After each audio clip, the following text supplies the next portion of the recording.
Narito ang malalaki at makabuluhang balita ngayong araw. Hataw Balita ngayon. Nag-anunsyo ang Malacanang ng suspensyon ng trabaho sa mga tanggapan ng gobyerno at klase sa lahat ng antas sa Region 3, Region 4A at National Capital Region ngayong Huwebes, July 25 dahil sa epekto ng habagat at bagyong Karina. Layo ng desisyon na makatulong sa mga pagsagi, pagbangon, pamamahagi ng tulong at mga rehabilitasyon ng gobyerno at pribadong sektor. Ayon sa Presidential Communications Office, ang mga ahensyang may tungkulin sa pagbibigay ng mga pangunahing serbisyo at serbisyong pangkalusugan pati na rin ang pagtugon sa mga sakuna at kalamidad ay magpapatuloy sa kanilang operasyon at magbibigay ng kinakailangang serbisyo. Ang suspensyon ng trabaho para sa mga pribadong kumpanya at opisina ay nasa pagpapasya ng kanilang mga pinuno. Samantala, wala ring pasok ang all levels sa Baguio City, Camarines Sur, Dagupan City, Pangasinan, La Union at La Trinidad, Benguer. Hataw Balita ngayon. Pinatututukan ni Pangulong Ferdinand Marcos Jr. sa mga ahensya ng pamahalaan ang mga isolated area na hindi pa naaabot ng pamahalaan sa ngayon dahil sa mga pagbaha dulot ng walang tigil na pag-ulan. Binigyan din ito ng Pangulo kahapon, July 24, sa situation briefing sa National Disaster Risk Reduction and Management Council sa Camp Emilio Aguinaldo sa Quezon City. Ayon kay PBBM, mahalaga na agad ring silang mabigyan ng tulong lalo na ng makakain. We work with the OCD together. You can so that you can again focus your attention on those areas that we will have to service that are presently isolated. Hataw Balita ngayon. Nakahanda na ang relief packs na ipapamahagi ng Office of the Vice President para sa mga kababayan natin na sinalanta ng bagyong Karina at habagat. Sa pamamagitan ng Disaster Response Operations Center ng OBP, nakapreposisyon na ang mga ipamamahaging relief packs sa mga taga Metro Manila at Calabar Zone Region. Nakikipag-ugnayan na ang OBP sa mga Local Disaster Risk Reduction and Management Council at Office of Civil Defense para makapagsagawa ng relief operations. Hataw Balita ngayon. Isinailalim na sa state of calamity ang buong Metro Manila bunsod ng malawakang pagbaha.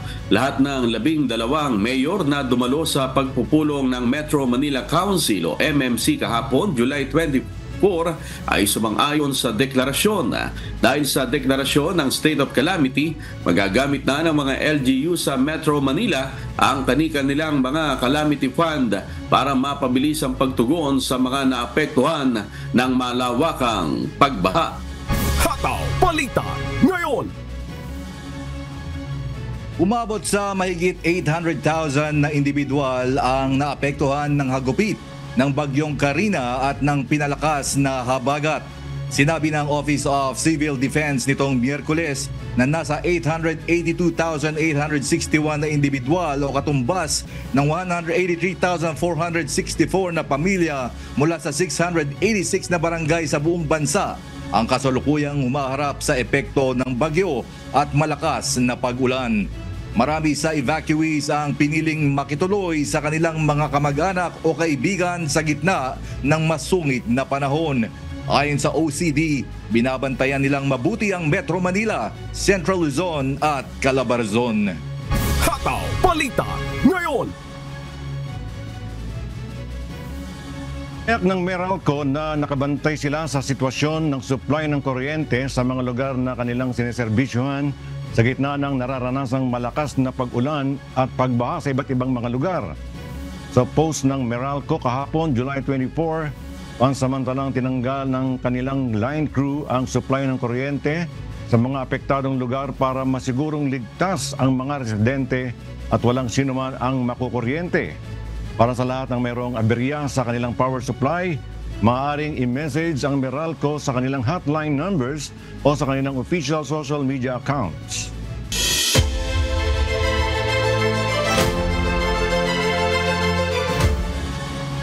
Ligtas ang nasa 14 na rescuers at evacuees na sakay ng tumaob na rescue boat sa Marikina City na naiulat na nawawala sa Barangay Santo Niño kagabi, July 24. Sa social media post ng mga rescuer, masaya nilang ibinalita na lahat ay nailigtas ng mga otoridad.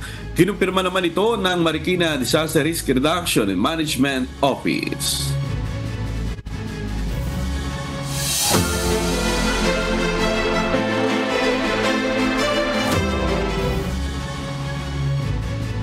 Wala pa ring approval ni Davao City Mayor Baste Duterte ang appointment ni Police Colonel Hansel Marantan bilang direktor ng Davao City Police Office.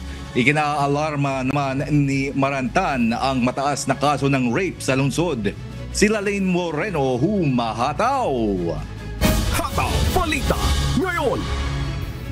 Nagsalita na si Davao City Police Office Acting City Director Police Colonel Hansel Marantan kung sakaling hindi siya aprubahan ni Davao City Mayor Baste Duterte bilang City Director.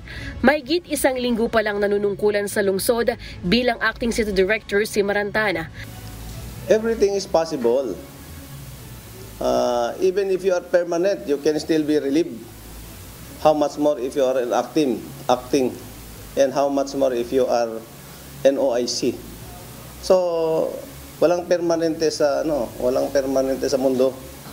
Lahat tayo ay we come and go. Ayon kay Marantan, hindi pa umano sila formal na nag-uusap ni Mayor Baste patungkol sa kanyang appointment. Nitong Martes, July 23, kinumpirma rin ni Piero 11 Regional Director, Police Brigadier General Nicolas Torre III na nagsumite na sila ng letter sa opisina ni Mayor Baste. Your Honor, that will be dependent upon the response that we will receive on the letter that we sent to the Mayor informing him of the appointment of Colonel Marantan. If the Mayor accepts the designation of Colonel Marantan, sir, I do believe that there will be no more point of sending him another set of names, sir. Gayunpaman, sinabi ni Marantan na nais niyang mag-iwan ng magandang legacy sa Davao City. Yung nagawa ko ng 27 years, sa tingin ko, gusto ko rin gawin yung mga mabubuting nagawa ko. Leaving all the unpleasant behind. So, yun ang gusto kong gawin. If given the chance. Samantala, nababahala naman si Marantan sa mataas na kaso ng rape sa Davao City. Ayon sa record ng Davao City Police, nakapagtala na ng 41 rape cases sa lungsod mula Enero hanggang Mayo ngayong taon. Karamihan dito ay mga kababaihang edad, 11 hanggang 17. Karaniwan ay niya nangyayari ito sa loob ng tahanan, lalo na sa mga liblib na lugar. What alarms me most is the numerous cases of rape. Just yesterday, meron na namang isang rape case. In fact, that's the priority now. Na mag-intervene na yung mga law enforcers. We cannot do it alone kasi it's a family issue. Larger percentage of that are cases na incestuous cases. Nais din ni Marantan na magkaroon ng upskilling ang mga pulis sa lungsod, lalo na sa pagtukoy ng mga pampasabog at improvised explosive device o IED. I was showing some IED components sa mga policemen natin. Some can identify, some cannot. So I said it's timely for me to give them a crash course of IED components.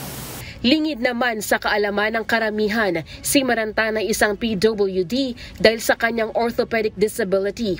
Mayroon na siyang 52 metal screws, 4 na bone plates at replaced knee dahil sa malulubhang sugat sa katawan na natamo niya sa mga police operations.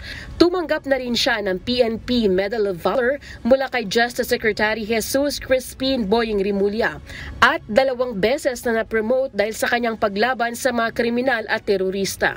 Lelaine Moreno, humahataw sa balita ngayon. Balita ngayon. Nagpapatuloy ang biyahe ng mga pampasaherong bangka sa Talim Island sa gitna ng sama ng panahon. Habang mahigit 2,000 pamilya naman ang nananatili sa evacuation center sa Rizal. Mula sa Taytay Rizal, si Jenica Cruz, sumahataw live. Hataw Balita ngayon. Hello Jenica, kamusta na ba ang panahon dyan sa Rizal? Patuloy pa ba ang pagulan? Magandang umaga, Bert. At ngayon nga, simula kagabi ay hindi na tayo nakakaranas talaga ng matitinding pag-ulan kumpara nga kahapon ng umaga. At ngayon nga ay inaantay na nga lang natin na maging passable ang karamihan na mga daanan dito nga sa lalawigan ng Rizal. Hindi na nagkansela ng biyahe patungong Talim Island ang Rizal Philippine Coast Guard. Ngunit patuloy ang kanilang mga paalala sa publiko, lalo pat hindi pa talagang humihinto ang pag-ulan sa lalawigan. First and foremost po, hindi pa po kami nagsususpend ng biyahe since wala naman po storm signal. Pero at the same time, may mga tropa pa rin po tayo na nakadeploy dun sa area para siguraduhin po na stricto po yung pagpapatupad natin ng safety inspection. Samantala, umabot na sa 2,297 families o 8,890 individuals ang mga nasa evacuation center sa lalawigan. Isa na nga dito ang ating kinaroroonan ngayon sa Barangay San Juan, Taytay, Rizal na mayroon ng 38 families o 155 individuals. At Bert, karamihan nga dito ay sa mga na-interview nga natin kanina ay halos sila ay pabalik-balik na nga dito sa mga panahon na may mga kalamidad dahil una sa lahat ay isinisigurado na din nila ang kanilang mga kaligtasan dahil kagaya ngayon sa kanilang lugar ay umabot na din sa lagpas tao ang tubig baha. Bert. Alright, mag-iingat din kayo dyan, Salamat and keep us updated. Salamat, Jenica Cruz mula dyan sa Taytay, Rizal. Hataw Balita ngayon. Idineklara ng sangguniang panlalawigan ng Batangas ang state of calamity sa buong lalawigan simula kahapon kasunod ng malawakang pinsala na dulot ng habagat na pinalakas ng bagyong Karina. Si Lynette Bahe, humahataw. Hataw Balita ngayon. Isinailalim na sa state of calamity ang buong Batangas bilang tugon sa matinding pag-ulan at pagbaha na dulot ng habagat na pinalakas ng bagyong Karina. Sa isang espesyal na session ng Sangguniang Panlalawigan kahapon, inihayag ni Governor Mandanas ang pangangailangan para sa deklarasyong ito upang mas mapadali ang pag-abot ng tulong para sa mga naapektuhan. Sa ulat ng Provincial Social Welfare and Development Office, nasa 1,234 na mga pamilya o 4,340 na individual ang naitalang naapektuhan mula sa 81 na barangay sa lalawigan. Sa mga ito, 761 na mga pamilya o katumbas ng 2,616 individual ang lumikas sa mga evacuation centers habang ang iba naman ay pansamantalang nananatili sa mga kamag-anak. Ayon naman sa Office of the Provincial Agriculturist, umabot na sa 3,256,937.50 ang halaga ng pinsala sa agrikultura. Pinapayuhan ng mga mamamayan na manatiling alerto at sundin ang mga abiso mula sa mga otoridad habang isinasagawa ang monitoring sa sitwasyon sa lalawigan. Lynette Bahe, humahataw sa balita ngayon. Hataw Balita ngayon. Isinailalim sa state of calamity ang lalawigan ng Cavite dahil sa pananalasa ng habagat na pinakas ng Super Typhoon Karina. Si Benedict Samson, humahataw! Hataw Balita ngayon. Sa bisa ng Resolution number 3210-2024, isinailalim sa state of calamity ang Cavite nitong July 24. Bulsot ito ng pananalasa ng habagat na pinalakas ang Super Typhoon Karina. Sa tala ng Cavite PDRRMO, 4 ang naiulat na nasawi sa lalawigan. 2 rito ay nalulod sa tansa habang binabalidate pa ang dahilan ng pagkasawi ng 2 sa Imus City. 5 bahay ang totally damaged habang 24 naman ang bahagyang nasira. Tinatayang nasa mahigit 6.8 million pesos naman ang pinsala sa agrikultura mula sa General Trias City, Imus City, Alfonso, Naik, Silac at Tansa, Cavite. Dahil pa rin sa pananalasan ng habagat at bagyong Karina, umabot sa 3,193 families o katumbas ng nasa 7,498 individuals ang kinailangang inikas.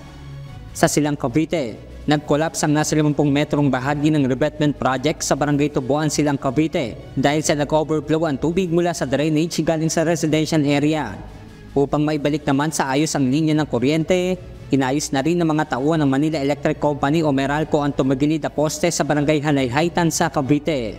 Sa pagkakadeklara ng State of Calamity sa lalawigan, nasa 10 milyong piso naman ang magagamit mula sa Quick Response Fund. Benedict Samson, umahataw sa balita ngayon.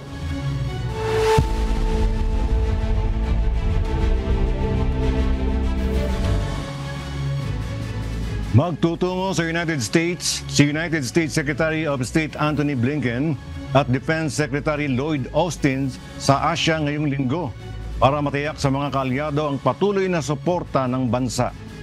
Ito ay kahit na may hindi katiyakan ang foreign policies ng Estados Unidos sa paparating na eleksyon ngayong Nobyembre.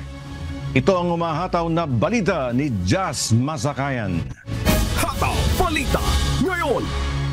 Inaasahang magpupulong si United States Secretary of State Antony Blinken at Chinese counterpart nito na si Wang Yi sa isang regional meeting sa Laos ayon kay Assistant Secretary of State Daniel Crittenbrink. Magsasagawa naman ng security talks sina Blinken at Defense Secretary Lloyd Austin sa Japan at Pilipinas. Magtutungo rin si Blinken sa Singapore at Mongolia at titigil din sa Vietnam para sa burol ni Wen Phutrong, ang puno ng kasalukuyang Communist Party na pumanaw noong nakaraang linggo. Sinabi ni Crittenbrink na ang pangunahing layunin ni Blinken ay upang siguraduhin sa mga kaalyado na all-in ang Amerika sa Indo-Pacific. Ngunit binanggit din nito na may ilang investment at bipartisan support na maaaring mabago. Una nang binanggit ni Trump na magpapataw ito ng 60% na taripa o mahigit pa sa lahat ng Chinese goods. Nagpahiwatig din ito na sasabihan ang Taiwan na palakasin ang pondo nito sa depensa kontra China.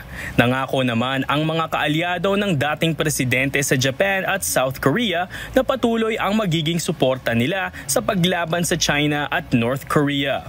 Dadalo si Blinken ng pagpupulong ng Association of Southeast Asian Nations sa Biyernes at Sabado sa Laos.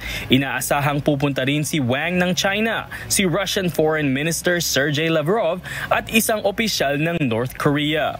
Posible namang pag-uusapan sa pulong ang nangyayari sa Myanmar.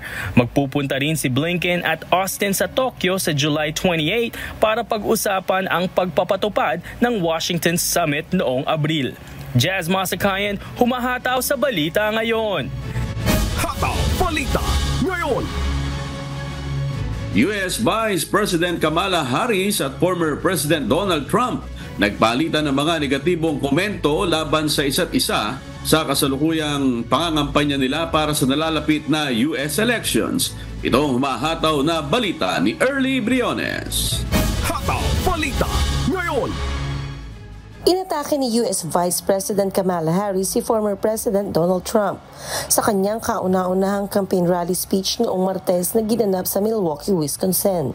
Kasunod ito ng ginawang anunsyo ni President Joe Biden noong linggo ukol sa kanyang pag-atras sa pagtakbong muli bilang Pangulo ng Estados Unidos at ang pag-endorse kay Harris bilang nominee ng Democratic Party. Sinabi ng pangalawang Pangulo sa kanyang talumpati na nakikilala niya ang isang tulad ni Trump na manloloko at mang-aabuso sa mga kababaihan sapagkat matagal na siyang naging prosecutor ng California. Binigyang diin naman ni Harris ang kanyang mga prioridad sakaling manalo bilang presidente, tulad ng gun control, abortion access, child poverty at affordable health care. Samantala, ipinost naman ni Donald Trump sa kanyang social media account na Truth Social na si Harris ang pinaka-hindi popular na naging vice-presidente sa kasaysayan ng Amerika. Pinupunan ng kampanya ni Trump ang pagkabigo ni Harris na pigilan ang pagdagsa ng mga immigrants sa US-Mexico border. Inakusahan din si Harris ng kampo ng Republican Party ng pagpipiyansa sa mga akusadong mamamatay tao, rapists at iba pang violent offenders. Sinabi rin ni Trump na handa siyang makipagdebate kay Harris sa Setyembre, na kung saan si Biden sana ang kanyang makakaharap. Early Briones, humahataw sa balita ngayon. Hataw Balita ngayon.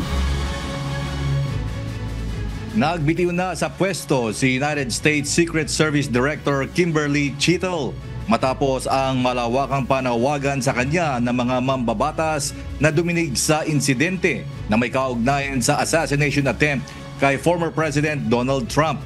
Ito ang humahataw na balita ni Noel Poliarco. Hataw Balita ngayon. Nagbitiw na sa kanyang pwesto bilang U.S. Director of Secret Service si Kimberly Chittle. Kasunod ito ng matinding pagbatikos at kahilingan sa kanya ng mga mambabatas na duminig sa insidente ng assassination attempt kay former President Donald Trump. Ayon sa House Oversight Committee, malaking kapalpakan at kabiguan sa ahensya ni Chittle na masiguro ang kaligtasan ng dating Pangulo. Hindi rin ito nakitaan ng kumpiyansa sa pagsagot hinggil sa insidente. Bagay na ikinagalit din ng mga mambabatas na nagresulta sa pagbatikos at paghiling sa kanya na umalis na sa pwesto. Hindi pa malinaw kung kailan ang huling araw ni Chittle. Samantala, pinasalamatan naman ni Pangulong Joe Biden si Chittle sa kanyang serbisyo habang nag-aantay ito ng itatalagang kahalili at mamumuno ng Secret Service Agency. Noel Poliarco, humahataw sa balita ngayon. Hataw Balita ngayon. Puspuso na ang mga paghahanda para sa Paris Olympics nitong Sabado habang sinuri na ng mga security team ang pangpang ng Seine bago ang opening ceremony nito sa Biyernes. Nagpulong na rin ang mga nangungunang opisyal ng International Olympic Committee sa kabisera ng France. Ito ang umahataw na balita ni Alvin Soledad. Hataw Balita ngayon. Nakita na ang mga pulis na may mga sniffer dog na nagsusuri sa 6 na kilometro na ruta sa kahabaan ng Seine para sa seremonya kung saan aabot sa 7,000 atleta ang maglalayag sa halos 100 barge at riverboat na tinatayang sasaksihan ng nasa 300,000 na manonood. Malaki ang papremyo para sa Waterborne Parade na kauna-unahang pagkakataon na gaganapin ang seremonya ng pagbubukas ng Summer Games sa labas ng stadium. Ang pulisya ng France ay mas paiigtingin pa ng mga kasamahan mula sa iba't ibang bansa, kabilang ang Spain, Britain at Qatar. Nitong Sabado, July 20, isang rehearsal para sa seremonya ang idinaos sa ilog. Ngunit ito ay hinarangan ng mga security barrier at ng mga pulis mula sa mga residente at media upang mapanatiling sekreto ang nilalaman nito. Sinabi ni International Olympic Committee spokesman Mark Adams na kahit hindi niya pa nakita ang buong plano para sa seremonya ng pagbubukas, ang palabas ay tiyak na magpapahangan lubos sa mga manonood. Samantala, nagdulot naman ng malaking abala sa mga residente ng gitnang Paris ang mga paghahanda para sa seremonya na dapat ay may pass na may special na QR code upang makatawid sa Seine. Ayon sa mga tagapag-ayos, umabot na sa 8.8 milyong tiket ang naibenta na lumampas sa record mula sa 1996 Atlanta Olympics at inaasahang tataas pa ang bilan na iyon dahil patuloy pang ibinebenta ang mga tiket para sa ilan pang 45 na sports. Ang mga pangunahing opisyal ng IOC na pinangunahan ni President Thomas Bach ay nagkita noong Sabado upang maghanda para sa mas malaking pagtitipon ng lahat ng mga miyembro ng kilusan sa Martes at Miyerkules. Nagkaroon ng mga pangamba na ang pagbibigay ng 2030 Winter Olympics sa French Alps na tanging kandidato ay maaaring maantala dahil sa hidwaan tungkol sa pag-atubili ng pamahalaan ng France na magbigay ng mga garantiya sa pondo habang ang bansa ay nasa estado ng political paralysis matapos ang hindi tiyak na snap elections. Sinikap ni IOC spokesman Adams na alisin ang mga pangambang iyon. Ayon sa opisyal, ito ay nasa agenda sa darating na Miyerkules. Dagdag pa niya, ang political situation ngayon sa France ay ginagawa itong mas komplikado. Ang Russia ay magiging malaking kawalan sa Paris Games na mayroong 15 Russians at 17 Belarusians na nakakuha ng akreditasyon upang makipagkompetensya bilang mga neutral na kalahok, habang karamihan sa sports ay umiwas sa mga Russian bilang tugon sa pagsalakay sa Ukraine. Sinabi ng IOC noong Sabado na tinanggap na nila na ang Paris Games ay magiging target ng mga pag-atake ng disinformation, kasunod ng mga kamakailang insidente na ipinaparatang sa Russia. Sinabi ni Adams na naniniwala siya na mayroong kampanya na laban sa Paris Olympics na kasalukuyang isinasagawa. Tumugon si Adam sa isang tanong tungkol sa isang feature-length fake documentary na lumabas noong 2023 na pinamagataang Olympics Has Fallen na gumamit ng AI-generated na audio upang gayahin si Hollywood star Tom Cruise. Ang pelikulang maling ipinakikilala bilang isang Netflix documentary ay tila dinisenyo upang mawasak ang pandaigdigang suporta para sa Olympics. Alvin Soledad, humahataw sa balita. Ngayon,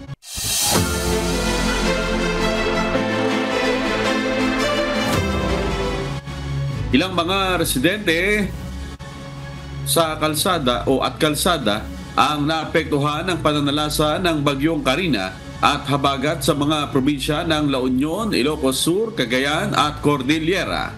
Si Grace Doctolero, humahataw. Hataw Balita ngayon. Malakas na ragasan ng tubig sa Aringay River. Kita sa cellphone video na ito ang malakas na ragasan ng tubig sa Aringay River na nagdulot ng pagbaha sa ilang lugar sa La Union kung saan halos 60 pamilya ang inilikas.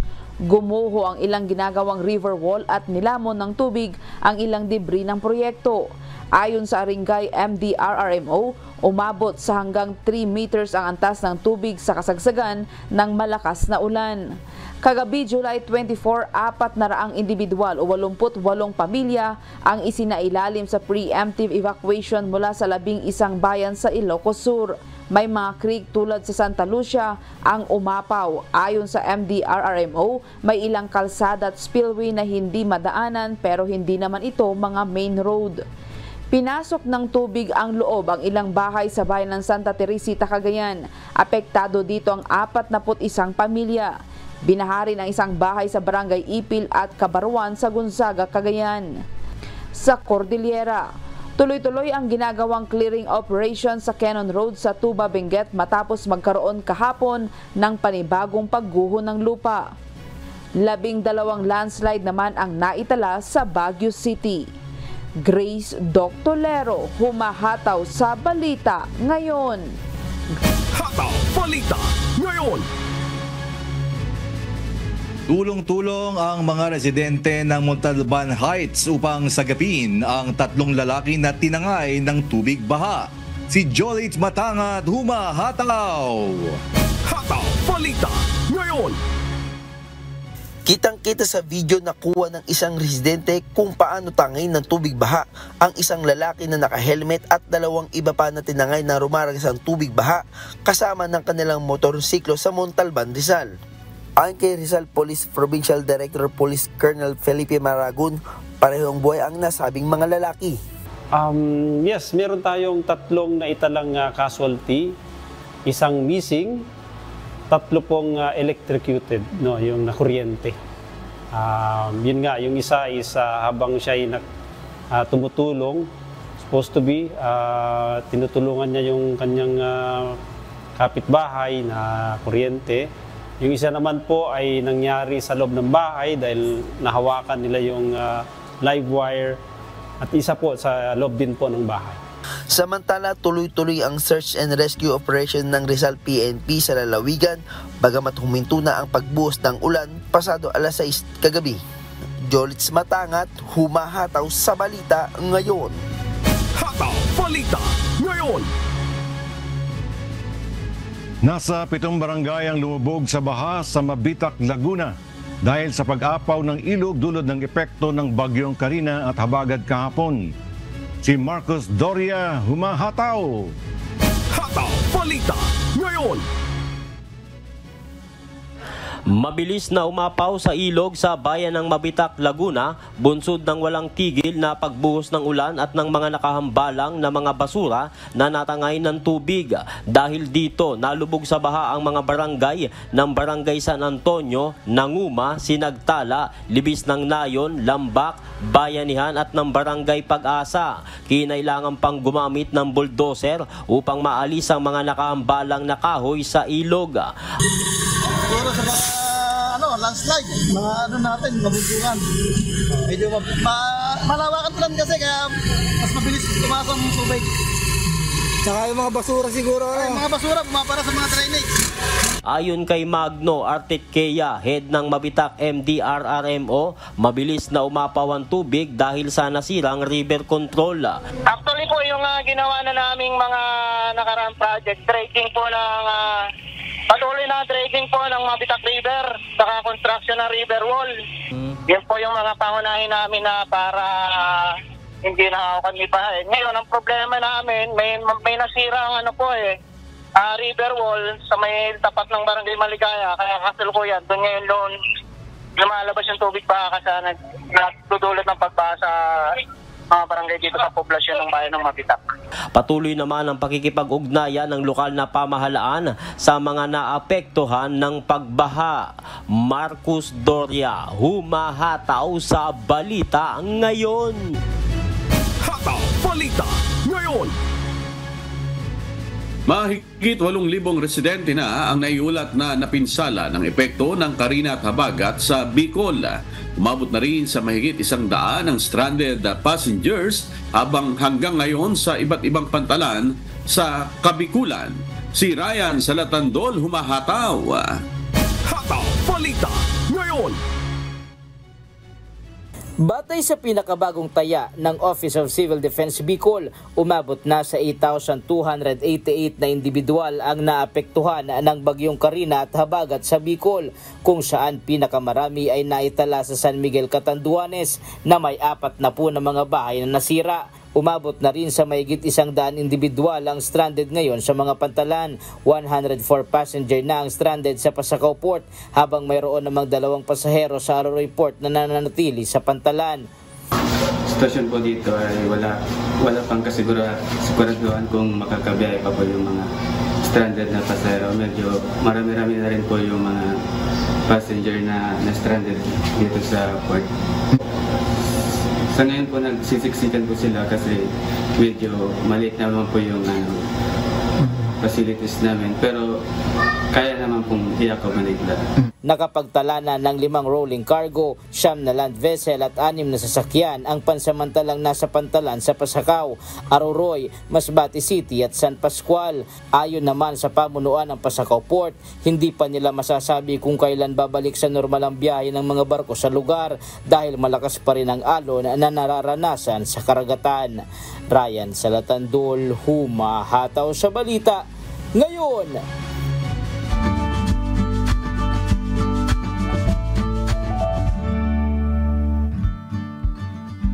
Sabi natin ang update kay Carina. Ang bagyong si Carina ay kumikilos patungong Taiwan at malapit sa northern boundary ng PAR sa bilis na 20 kilometers per hour.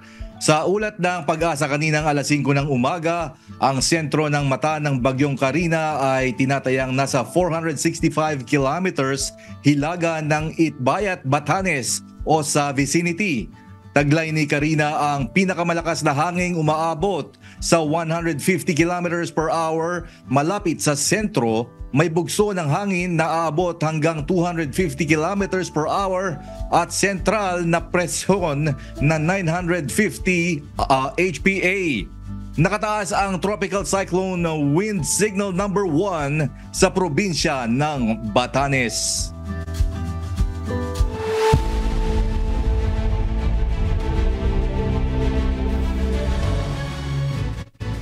Nangangamba ang World Health Organization o WHO sa mataas na banta ng poliovirus na kumakalat sa Gaza. Tagitna ito ng matinding sitwasyon ng kalusugan at kalinisan sa lugar bunsod ng gyera. Ito ang umahataw na balita ni Kat Carriedo. Hataw Balita ngayon.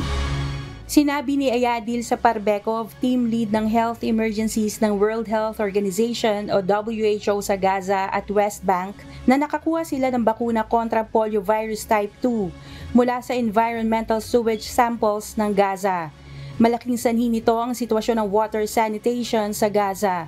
Aniya, maaari rin itong kumalat sa ibang bansa kung lumala pa. Idinagdag din ni Saparbekov na darating sa Gaza ngayong Huwebes ang mga manggagawa ng WHO and United Nations International Children's Emergency Fund o UNICEF upang kolektahin ng human stool samples na parte ng kanilang risk assessment sa pagdiskubre ng virus. Ayon kay Saparbekov, makatutulong ang risk assessment para makapagbigay ng rekomendasyon ang mga opisyales kabilang ang mass vaccination campaign kung anong klase ng bakuna ang kailangan at ilang edad ang babakunahan. Inaasahang matatapos ang assessment sa dulo ng linggong ito. Sinabi ng militar ng Israel noong linggo na magbibigay sila ng bakuna kontra polio sa mga sundalong nagsisilbi sa Gaza. Ito ay matapos makakita ng poliovirus sa test samples doon. Sinabi rin nitong sa pakikipagtulungan sa mga international groups, nakapaghatid sila ng sapat na bakuna para sa mahigit 1 milyong tao sa Gaza. Nasa 2.3 milyong tao ang kabuuang populasyon doon. Ang poliomyelitis ay isang nakahahawang virus na umaatake sa nervous system at nagiging sanhi ng paralysis. Karaniwan ay kumakalat ito sa fecal-oral route at nakakaapekto sa mga batang edad 5 pababa. Kat Carriedo, humahataw sa balita ngayon. Hataw Balita ngayon. Itutuloy ng McDonald's ang kanilang popular na $5 value meal hanggang August 2024. Samantala na pagdesisyonan ng Warner Brothers Discovery na pantayan ng $1.8 billion bawat taon na alok ng Amazon para sa NBA rights, habang ang US dollar ay tumaas naman matapos i-anunsyo ni President Joe Biden na ititigil na niya ang kanyang re-election campaign. Itong humahataw na balita ni James Bontuyan. Hataw Balita ngayon. Itutuloy na McDonald's ang kanilang $5 o 292 pesos na value meal hanggang Agosto 2024. Naglalaman ng meal deal ng McDouble Cheeseburger o McChicken Sandwich, maliit na French fries, 4 na pirasong Chicken McNuggets at maliit na soft drinks. Inulunsad ang promosyon noong late June na dapat magtatagal lamang ng 1 buwan, ngunit pinahaba dahil sa tagumpay nito. Halos 93% ng McDonald's locations sa US ang patuloy na mag-aalok ng nasabing deal. Samantala, sinabihan ng Warner Brothers Discovery ang NBA na papantayan nila ang $1 billion o 105.2 billion pesos bawat taon na alok ng Amazon para sa pagdadala ng mga league games. Ito ay nangangahulugan na mapapanatili ng Warner Brothers Discovery ang kanilang matagal na ugnayan sa NBA na nagbo-broadcast ng mga laro sa TNT simula pa noong 1988. Kasama sa mga bagong media rights agreements ng NBA ang Disney at NBC na kolektibong may halagang $75 billion o 4.4 trillion pesos. Ito ay nangangahulugan na patuloy na magpapanood ng mga fans ng mga NBA games sa TNT at Max streaming service. Sa iba pang mga balita naman, ang US dollar ay bahagyang tumaas matapos inaanunsyo ni President Joe Biden na ititigil na niya ang kanyang kampanya para sa re-election. Nakita ng mga investors ang pagtaas na ito sa kabila ng kalmadong trading. Lumaki rin ang suporta kay Kamala Harris bilang kandidato ng Democrats na pumalit kay Biden sa halalan sa November 5. Bagamat bumagsak ng bahagya ang dollar versus yen, tumaas ito ng 0.1% sa 104.32 index. Maraming market participants ang nag-aantabay sa mga darating na pulong ng Federal Reserve at Bank of Japan sa July 30 to 31 para sa karagdagang impormasyon. James Bontuyan, humahataw sa balita ngayon. Hataw Balita ngayon. Nagbabala si International Olympic Committee President Thomas Bach na sa mapanganib na hinaharap para sa global sport sa pagsisimula ng 2024 Summer Olympics. Samantala, nakatakda naman ang opening ceremony ng Paris Games sa July 26. Ito ang humahataw na balita ni James Hilario. Hataw Balita ngayon. Nagbabala ang Pangulo ng International Olympic Committee o IOC na si Thomas Bach sa mapanganib at banta ng mga digmaan at iba pang madilim na pagbabago sa mundo. Ginawa ang pahayag sa inaugurasyon ng Olympic Truce Wall sa Olympic Village sa Paris, France noong July 22. Kaya naman ang mga organizer ay nasa mataas na alerto para sa mga posibleng pagkaantala, disinformation o cyber attacks. Sa kanyang talumpati, binigyang diin ni Ba ang kapangyarihan ng mapayapang kompetisyon. Ayon sa kanya, ito ay tungkol sa pagkakaisa, pag-asa, pagkakapantay-pantay, dignidad at kailangang mapanatili ng IOC ang mahigpit na neutralidad. Samantala, nasa mahigit 10,000 mga atleta mula sa mahigit 200 bansa ang magtitipon-tipon sa City of Light para makapag-uwi ng gintong medalya. At buong pagmamalaki namang dadalhin ng mga kababayan natin na si Nesty Peticio at Carlo Paalam ang watawat ng Pilipinas sa opening ceremony ng 2024 Summer Olympics na nakatakdang gaganapin sa Biyernes, July 26 dito sa Paris, France. James Hilario, humahataw sa Balita Ngayon. Hataw Balita Ngayon. Nagsimula na ang investigasyon ang US Transportation Department sa Delta Airlines matapos ang malawakang pagkakansela ng flights. Samantala, nangumpiska ang Italy ng nasa $131 million mula sa Amazon dahil sa umano'y tax at labor offenses. Habang tumaas naman ang presyo ng langis dahil sa pagbaba ng US crude fuel at fuel inventories. Ito ang humahataw na balita ni Noni Ramos. Hataw Balita Ngayon. Sinimula na ng US Transportation Department ang investigasyon sa Delta Airlines matapos magkansela ng mahigit 5,000 flights mula noong Biyernes dahil sa global cyber outage.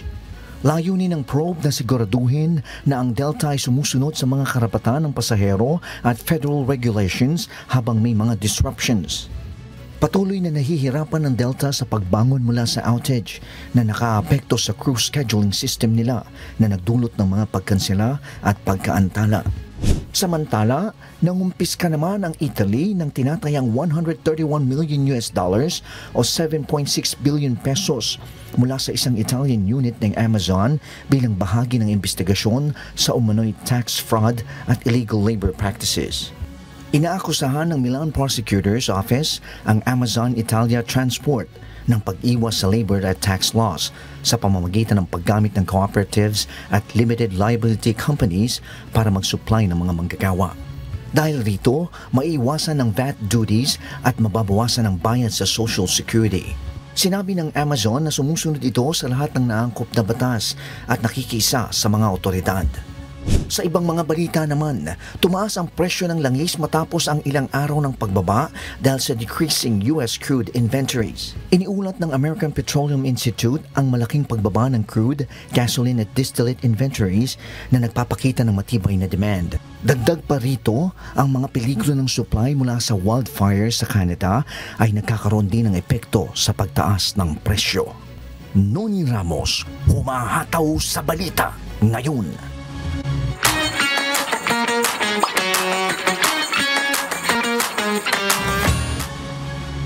Pansamantalang paikliin ang operating hours ng Philippine Embassy sa Belgium hanggang sa katapusan ng Agosto.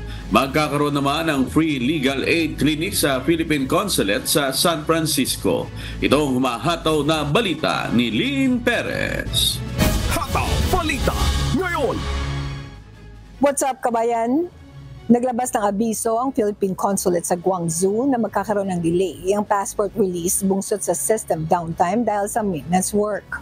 Maaaring mag-email ang mga apektadong aplikante sa guangzhoupcg.consulartfa.gov.ph o di kayo tumawag sa 139-240-99636.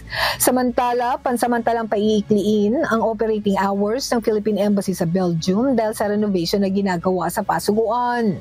Magbubukas ang embahada mula alas 9 ng umaga hanggang alas 12 ng tanghali simula July 24 hanggang August 30. Hinihikayat ang mga aplikante na mag-book ng appointment Development sa brusselspe.dfa.gov.ph habang sumasailalim sa renovation ng tanggapan.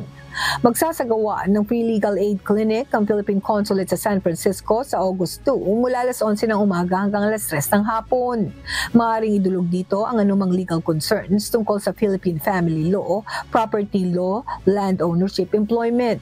Bukod dito ay maaari ring magtanong tungkol sa US family at immigration law. Sa mga interesadong dumulo, magtungo lamang ng maaga sa Romulo Hall ng Philippine Consulate dahil first come first serve basis ito. Isinagawa naman ng The Outstanding Filipino Awards or TOFA noong July 11 sa Manhattan, New York, kung saan binigyang parangal ang ilang Filipino volunteers. TOFA has evolved from a New York Filipino Awards event. It became national in 2015, and then in 2022, it became global. Tonight's event is one of our smaller award events. This is a volunteer award and it's our third year, and what makes this special is that the award that they got is not necessarily from TOFA. So it actually came from the Office of the Volunteer Services, from the Office of the President of the United States. So the award that they got tonight was signed by the President Joe Biden himself. Isa sa mga nagtanghal sa awards night na ito ay ang isang Filipino-American at upcoming 10th grader na si Hannah Zapanta. One song I chose was Kneel Down and Pray. The reason I chose this was because we're all human and we all suffer from problems and obstacles. So when I sang this to an audience, maybe someone can relate to it and it can give them hope. Inaasahang gaganapin ang mas malaking event ng TOFA sa darating na October 27, 2024. Lynn Perez, humahataw sa Balita Ngayon. Hataw Balita Ngayon. At sa atin namang shoutout po sa mga officers ng Calamba, Laguna. Nakasama po natin kagabi sila Felix Hurtado, Alex Torrepiel, at Joey Nunez. Ganun din sila Sis Menchi at Jocelyn Gutierrez. At syempre mga kapatid na katulong po natin yan kagabi. Bert. Ayun, ako na. Mauna na ako. James, binabati ko po yung ating mga regular na taga-subaybay dyan sa Magalang, Pampanga, si Apong Mading at si Darang Aida. Siyempre dito naman sa Alain, si Bratbot and si Slet Tansenko and family. At binabati ko rin ang aking nanay dyan sa Pilipinas, si Bradan, ang aking mga pamangkin, si Choco and Kasey. Salamat sa pag-iingat sa inyo dyan kasi nasa Valenzuela sila.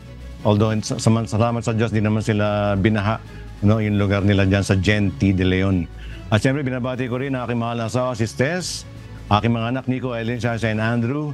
At dyan sa mga kapatid sa Lebanon, Sis Emily and Sis Veronica. Ayun, James. Ayun, ako naman, binabati ko yung mga nakasama po natin dyan, mga members ng Church of God International. Nagkandak po tayo dyan ng medical mission at free store sa bahagi ng Honduras, sa El Salvador, sa Guatemala at sa iba pang mga bahagi ng mga lugar po na yan. Kamusta kayo dyan, mga kasama? Kuya Sherwin.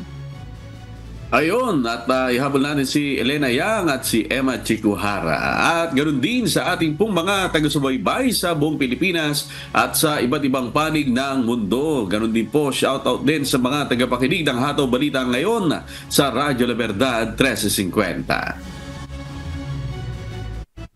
Mga kababayan, patuloy po namin kayong inaanyayahan sa nagpapatuloy na mass indoctrination ng MCGI. Day number 9 na po tayo mamayang alas 7 ng gabi Philippine Time sa official MCGI social media accounts. Kabilang ang MCGI channel, ang official YouTube channel ng Members Church of God International. Patuloy rin po namin kayong inaanyayahan na makiisa sa Global Prayer for Humanity tuwing Lunes hanggang Biyernes, alas 9:30 ng gabi. Ito po ay naka-stream ng live sa lahat ng MCGI social media accounts at ang Global Prayer for Humanity ay bukas po sa lahat, anuman ang inyong relihiyon o lahi. At sa aming ibabahaging mga salita ng Diyos na ating sandigan, mula sa Kawikaan, Kapitulo 5, Talatang 1. Anak ko, pakinggan mo ang aking karunungan. Ikiling mo ang iyong pakinig sa aking unawa.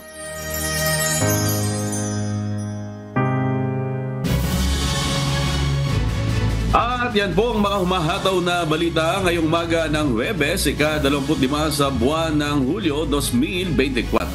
Sa ngalan po ng lahat ng bumubuo ng UNTV News and Rescue, UNTV Radyo Libertad 1350 ng ating mga correspondent mula Luzon, Visayas at Mindanao. Mula po rito sa Pilipinas, ako po ang inyong amigo Sherwin Pulubong. At yan po ang mga humahataw na balita sa iba't ibang panig ng mundo ngayong Thursday morning, July 25, 2024. Mula po dito sa Maryland, USA, ako si James Bontuyan. Ako naman si Bert Cerudo mula rito sa Dubai, United Arab Emirates.